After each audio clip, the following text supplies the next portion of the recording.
নমস্কার বন্ধুরা, আমার গাছের এই পুঁইশাক হয়েছে কি সুন্দর আর মিষ্টি কুমড়া। এই পুঁইশাক আমি কেটে এখানে আমি বটি নিয়েছি, এখানে কাটবো। সামান্য একটু মিষ্টি কুমড়া শাকের তেলে স্বাদ ভালো হয়। আমি এখন এই মিষ্টি কুমড়াটা আর পুঁইশাকটা কেটে নিব। আমার পুঁইশাক মিষ্টি কুমড়া কাটা হয়ে গেছে, দেখুন এইভাবে আপনারা কেটে নেবেন। আঁশ ফেলবেন না, আঁশ ফেললে শাকটা লোট হয়ে যায়, শাকের কোনো স্বাদই থাকে না। এখানে জল নিয়েছি, এখানে কাঁচামরিচ লাগবে, এখানে মরিচ আর হলুদ আর লবণ লাগবে। এখানে চিংড়ি মাছ তেলে ভেজে নেব। চিংড়ি মাছটা ভাজা হয়ে গেলে তারপর একটু জল দিয়ে পুঁইশাকটা চাপিয়ে দেব।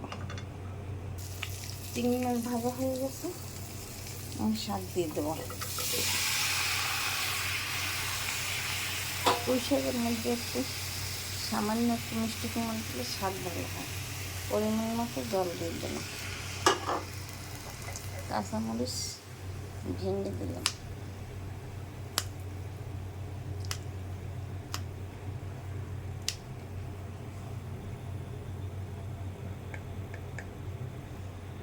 হলুদ আধা চামচ,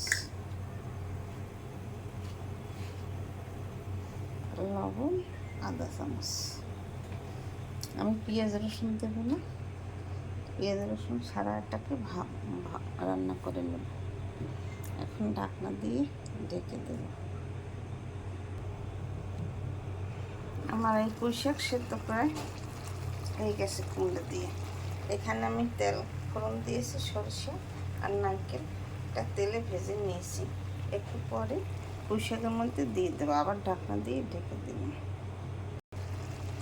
ঢাকনা তুলে দিলাম, পুঁইশাক সেদ্ধ হয়ে গেছে। এখন আমি তেল ফোড়নটা দিয়ে দেবো। এই যে নারকেল, সরিষা দিয়ে দিলাম স্বাদের জন্য।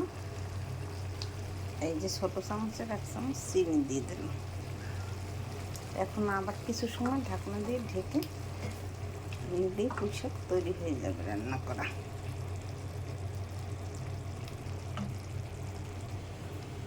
ঢাকনা তুলে দিলাম।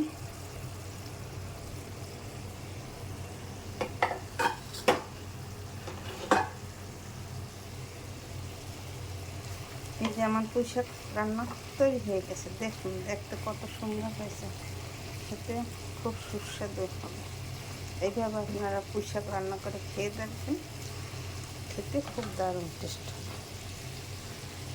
এখন নামানোর আগে 1 ফোঁটা সরিষার তেল দিয়ে দেব, দিলে ভালো স্বাদ হয়।